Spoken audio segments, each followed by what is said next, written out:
Hi, this is Amy, like Take 10. Um, a little late this week with my video, um, but I very much enjoyed the readings, particularly the friendships on the margins. Sundays I lead a service at a memory care unit here in town, a church service, and I very much have friendships with these people. So they may not remember me exactly from week to week, but there's this something spiritual. There's something that connects our hearts together. I can pour into them, and in turn, they I get the same hugs and the same kind words and the same love. I benefit from their gifts and what they bring to the table every week, and I think that's a good picture of friendship. I resonated with what Dr. McConnell said about friendship being just a part of ministry. When I worked with male street prostitutes in Chicago, that was, with guys who are coming out of who aged out of the foster care system and who lived on the streets, the trust level is really low. So there had to be that basis of trust and friendship. Like they had to know that you cared about them as people, not just as a ministry project. So that resonated with me as well. I'm a small circle girl. I tend to just have a couple of really close friendships, or I should say probably three or four, a lot of acquaintances. When I first became a Christian, I was working for a large Christian ministry here in Colorado Springs, and my testimony at the time was kind of a novelty to them, and I was on the speaking circuit and really popular. It was there was probably 1,000 people at the time working there, and I was a pretty popular person just based on my experience and the fact that I was speaking. But I was a new Christian at the time, and people wanted to be my friend.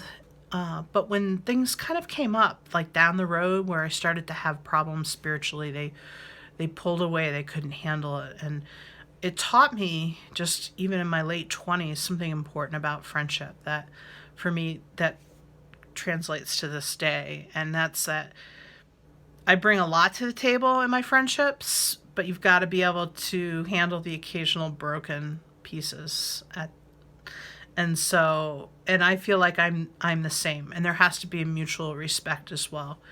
But there's that knowing that I can fall apart and you're not going to abandon me, or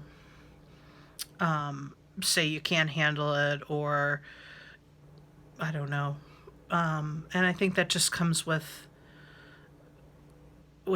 age and knowing the people that you can really trust. And my closest friends here in Colorado Springs, they have been going through some rough times with their children. They have 4 kids they adopted out of foster care, and in the last year, 3 of them have had multiple suicide attempts, including this past week. One of them was in the psych unit for an attempt. And so for me, our friendship is ministry, but we've also walked through some rough waters like that, where there are times where I pour into them much more than they pour into me. But then when my dad died and I was in Africa, they pretty much prayed me home. They got me home. So my friendships are deep. I would say elephant in the room here, and I know this sounds silly, but politics has kind of gotten in the way in the last year with people who are closest to me, except for this one family.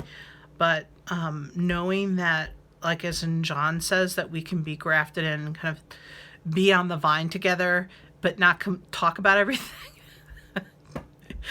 I will love you if you voted for Donald Trump.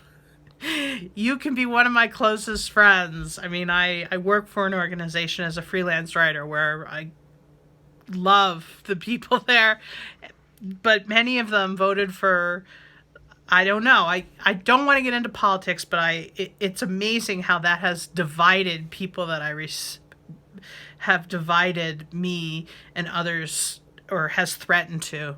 divide us, and it's been a challenge this past year figuring out how that pans out, and how that pans out is we just don't talk about it. So, but oh, every once in a while it comes bubbling to the surface, but that's just kind of a challenge I've noticed as well. So anyway, that's it.